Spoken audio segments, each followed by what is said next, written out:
बिस्मिल्लाहिर्रहमानिर्रहीम सल्लल्लाहु ताला अला मुहम्मद व अला आलिहि व सहबिहि व बारिक वसल्लम।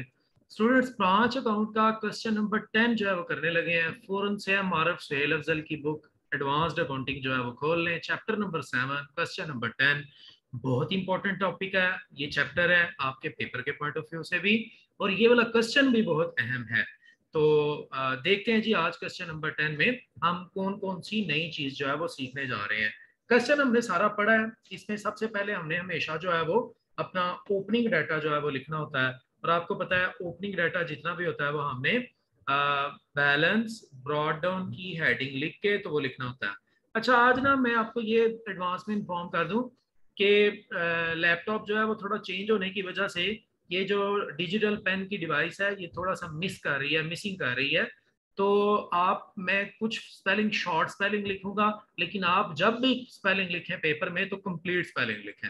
तो बैलेंस ब्रॉड डाउन, ये जनाब हमारे पास हेडिंग होती है हमेशा, और इसके नीचे हमने तमाम ओपनिंग जो है वो डाटा लिखना होता है। तो हमारे सवाल में ओपनिंग एसेट्स दो हैं। कौन कौन से ओपनिंग एसेट्स हैं? एक है जी, बोले। बुक मेरे सामने भी है, आप लोगों के सामने भी स्टॉक, होनी चाहिए। Stock, sir stock, stock and date. Stock amount बोल दें 30,000।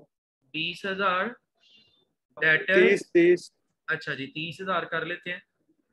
डेटर्स 40,000। 40,000। ले जी, हमने ओपनिंग एसेट्स अपने तमाम जो है वो लिख लिए हैं। उसके बाद है गुड्स सेंड टू ब्रांच, हमने हमेशा लिखना होता है वो डेबिट साइड पे। तो जनाब गुड्स सेंड टू ब्रांच, उसने हमें कितनी अमाउंट दी हुई है गुड्स सेंड टू ब्रांच की? 1,40,000। 1,40,000 वो परचेज प्राइस है। और आप लोग अगर क्वेश्चन के बिल्कुल स्टार्ट में देख लें तो उसने क्या कहा है कि कितने परसेंट कॉस्ट के अंदर ऐड करके बेचते हैं?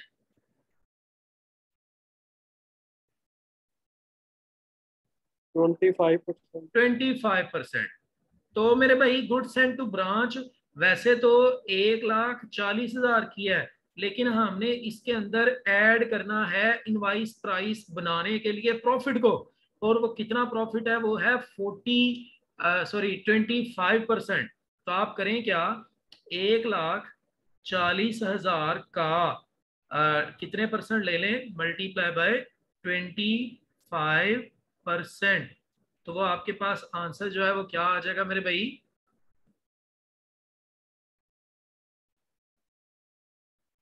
एक इसको लाख सॉल्व पचहत्तर करें हजार तो सॉल्व करके 35,000 आएगा।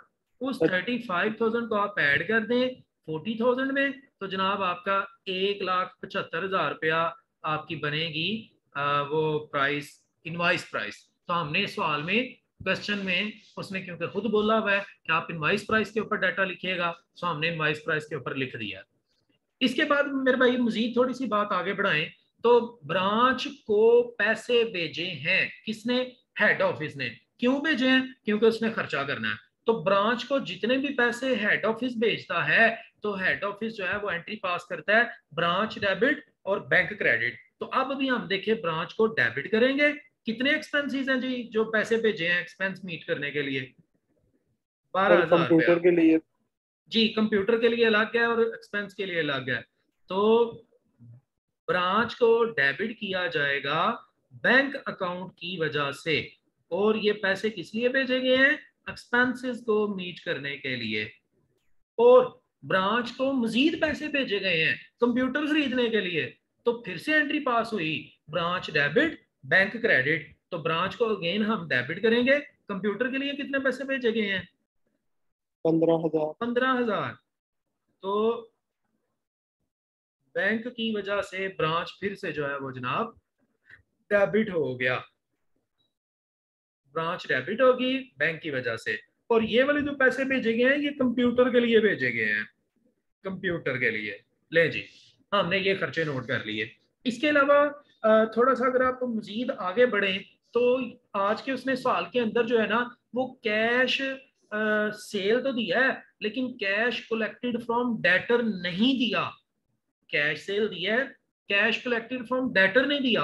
और थोड़ा सा अगर आप मजीद क्वेश्चन को देखें तो वहां पर एक चीज उसने लिखी है, cash remitted to head office, branch ने पैसे हेड ऑफिस को भेजे हैं। भाई ब्रांच ने किस बात के पैसे हेड ऑफिस को भेजे हैं? तो इसका ये जवाब है कि सर ब्रांच ने हेड ऑफिस को दो चीजों के पैसे भेजे हैं, एक तो कैश सेल के और एक कैश कलेक्टेड फ्रॉम डेटर के, दोनों को प्लस करके ब्रांच को भेज दिए गए हैं, हेड ऑफिस को भेज दिए गए हैं।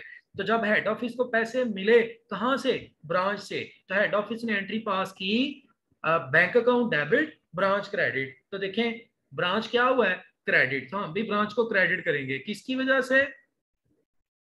बैंक की वजह से, बैंक अकाउंट की वजह से पैसे भेजे गए हैं। ये मैं वो अमाउंट लिख रहा हूं जो cash remitted to head office है बाय ब्रांच। और वो कितने पैसे उसने भेजे हैं? 1,00,000 तो 20,000, ऐसी है ना मेरे भाई जी? 1,20,000 रुपया जो है वो भेज दिया गया ब्रांच को, हेड ऑफिस को। किसकी तरफ से? ब्रांच की तरफ से। तो ये हेड ऑफिस ने क्योंकि अपना ये अकाउंट बना रहा है ब्रांच का अपने पास, तो हेड ऑफिस ये कह रहा है कि जनाब मेरे अकाउंट में जो है वो पैसा आया है, बैंक में पैसा आया, एसेट में इजाफा डेबिट, और ब्रांच ने भेजा सो ब्रांच क्रेडिट। तो देख ले ब्रांच को क्रेडिट कर दिया बैंक की वजह से। और इस 1,20,000 के अंदर दो चीजों के पैसे हैं, कैश सेल के और कैश कलेक्टेड फ्रॉम डेटर के। ये बात आप लोगों ने नहीं भूलनी, क्योंकि कैश सेल वो तो थोड़ी सी थी, वो तो थी तो कितनी है भाई जरा बताना? Cash cell 30,000। 20,000। तो ये बाकी कहां से आए हैं? बाकी कैश कलेक्टेड फ्रॉम डेटर के हैं। लेकिन हमें ये कंफर्म नहीं है कि डेटर से पैसा कितना कलेक्ट हुआ था। इसके लिए हमने अभी थोड़ी सी वर्किंग करनी है, तो वो इंशाल्लाह अभी आगे चल के करते हैं। ले जी, बैंक से हमारे अकाउंट में इजाफा हो गया जो ब्रांच ने हमें पैसे भेजे। अब थोड़ा सा मजीद आप आगे चले तो आपके पास जो है वो उसने दिया हुआ है एब नॉर्मल लॉस। ऐसी है जी, एब नॉर्मल लॉस, एब नॉर्मल लॉस। याद रखिएगा, जो नॉर्मल लॉस होता है उसको हमने इग्नोर करना होता है, और जो एब नॉर्मल लॉस होता है उसको हमने नोट करना होता है। और हमारा कितना एब नॉर्मल लॉस हुआ है? 8,000। 8,000। फिर गुड्स रिटर्न बाय ब्रांच भी है, ब्रांच ने कुछ चीजें हमें वापस कर दी थी। तो गुड्स सेंड टू ब्रांच जब होता है तो वो डेबिट साइड पे आता है, तो goods return by branch definitely उल्टी साइड पे आएगा। लेकिन इसके पीछे जो लॉजिक्स है वो क्वेश्चन नंबर 3 है, मैंने बड़ी डिटेल से आपको करवाया हुआ है और वो अपलोड भी किया हुआ है यूट्यूब पे जी मेरे भाई। तो goods return by branch, 10,000। Goods return by branch, spelling complete लिखिएगा, बाय ब्रांच। कितना? 10,000। 10,000। ले जी, गुड्स रिटर्न बाय ब्रांच 10,000 हो गया। अब जो है वो मजीद थोड़ी सी बात आगे बढ़ाएं तो मेरे भाई हमारे पास जो है वो कुछ उसने दिए हुए हैं क्लोजिंग एसेट्स। सो क्लोजिंग एसेट्स को हमने हमेशा किस हेडिंग के अंदर लिखना होता है? बैलेंस सीडी की हेडिंग के अंडर लिखना। ले जी, बैलेंस सीडी। तो क्लोजिंग एसेट आप जरा लिखवाएं कौन कौन से हैं? Stock. Stock,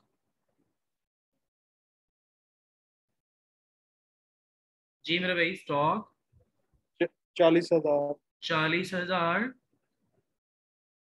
debtors debtors 45,000।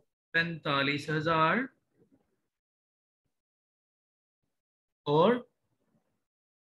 Computer और फर्नीचर है जी इसमें। कंप्यूटर और फर्नीचर, कंप्यूटर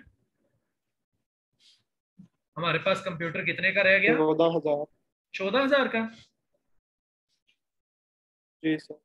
14,000। और हमारे पास फर्नीचर भी है, जी सर। फर्नीचर 95,100। 9500। ले जी, हमने ब्रांच अकाउंट जब बनाना होता है ना तो ये याद रखें, हमें सिर्फ उन चीजों को नोट करना होता है जो हेड ऑफिस ने पेमेंट्स की होती हैं कि ये लो ये खरीद लो। तो वो पेमेंट्स करने के पैसे, वहां से पैसे हमें जो मिल रहे होते हैं, वो जो हमारे एसेट उसके पास पड़े हैं, वो वाले खर्चे हमने करने नोट करने होते हैं ब्रांच अकाउंट के अंदर। अगर कोई ब्रांच खुद से खर्चा करती है तो उसको जो है वो हेड ऑफिस आमतौर पे नोट नहीं करता, क्योंकि आपके सवाल के अंदर उसने दिया हुआ है फर्नीचर परचेज बाय ब्रांच, तो उसको हमने देखें वो कहीं पर भी नोट नहीं किया। लेकिन जब फर्नीचर साल के एंड पे हमारे पास बच गया कुछ, तो वो हमने बतौर एसेट के नोट किया हुआ। जी मेरे बेटा, तो ये सारे एसेट्स हो गए।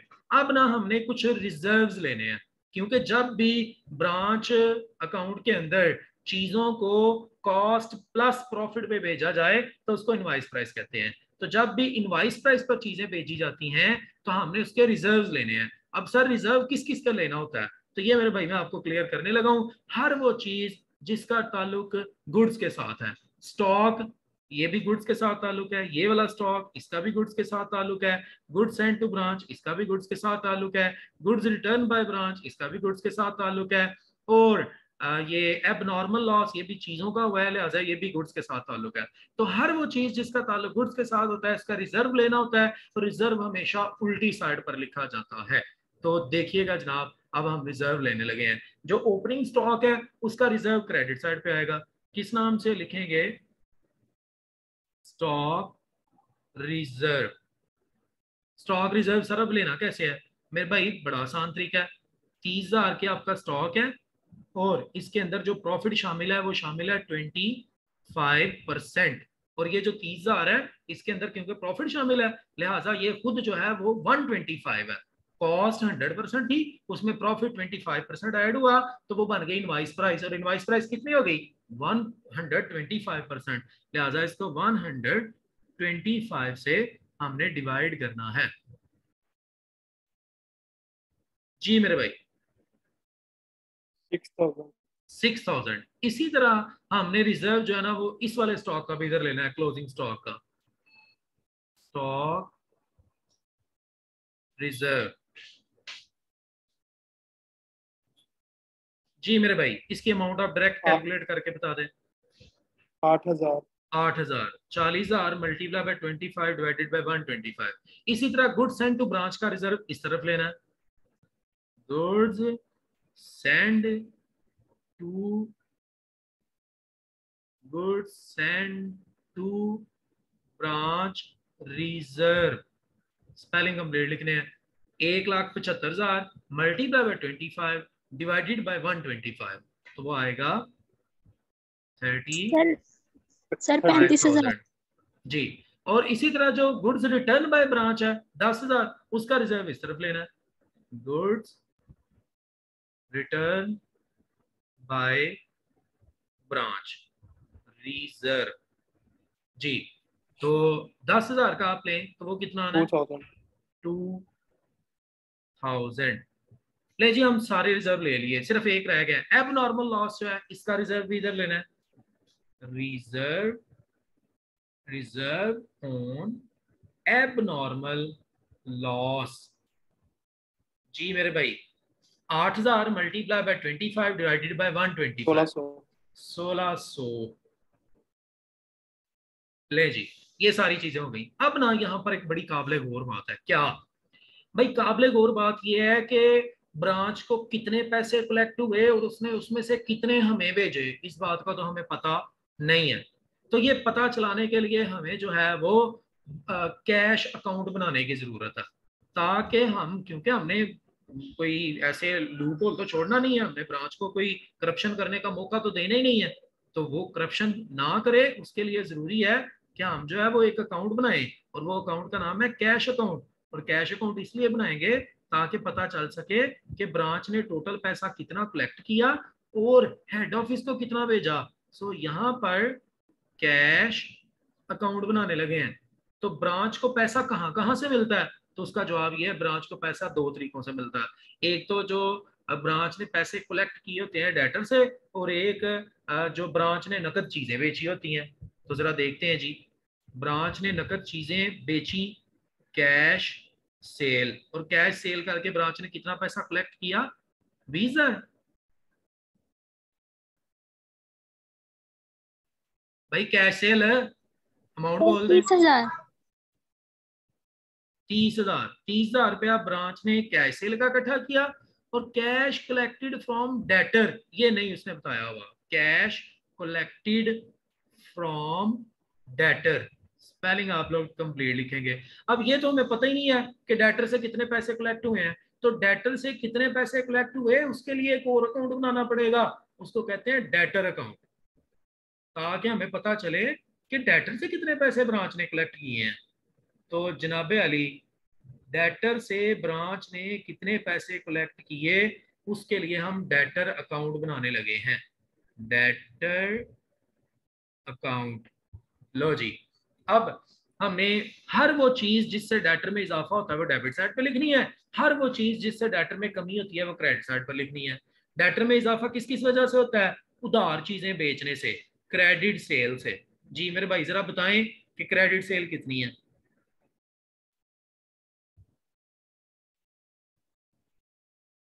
सर 1,20,000।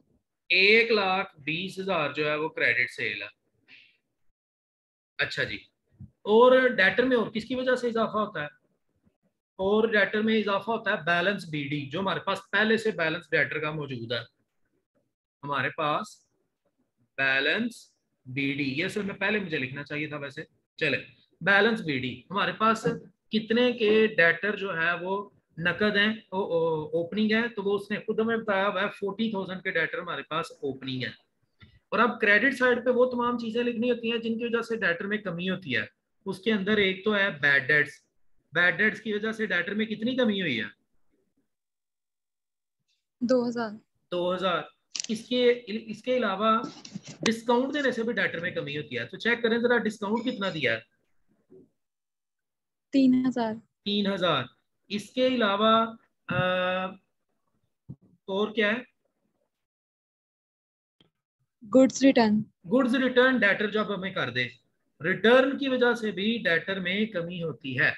तो कितनी चीजें रिटर्न डेटर ने की हैं?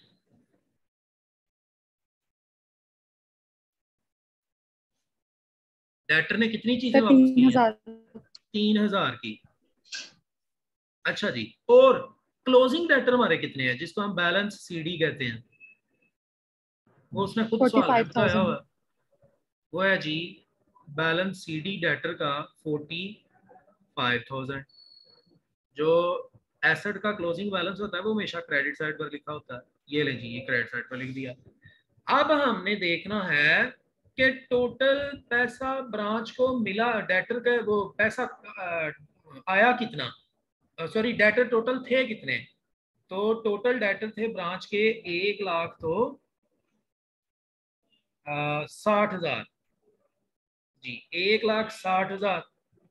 इधर भी लिखें 1,60,000। इसमें से माइनस कर दें इन चारों चीजों को, तो जो जवाब आएगा वो होगा cash collected from debtor. Cash collected from debtor कितना जी?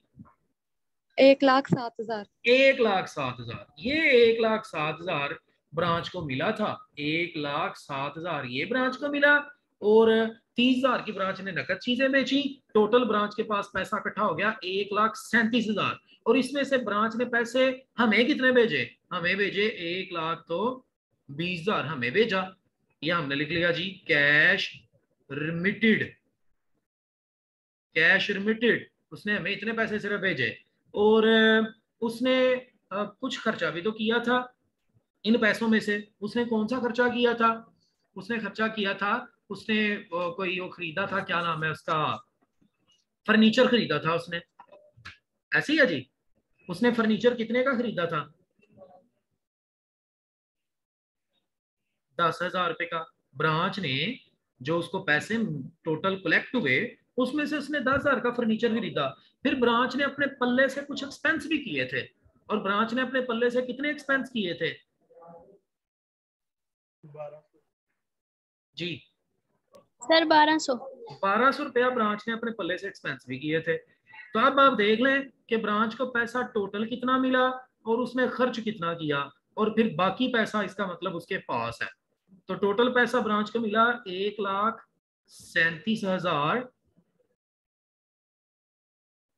1,37,000 ब्रांच को मिला, और उस 1,37,000 में से 1,37,000 में से ये तीन तरह के खर्चे माइनस कर दें।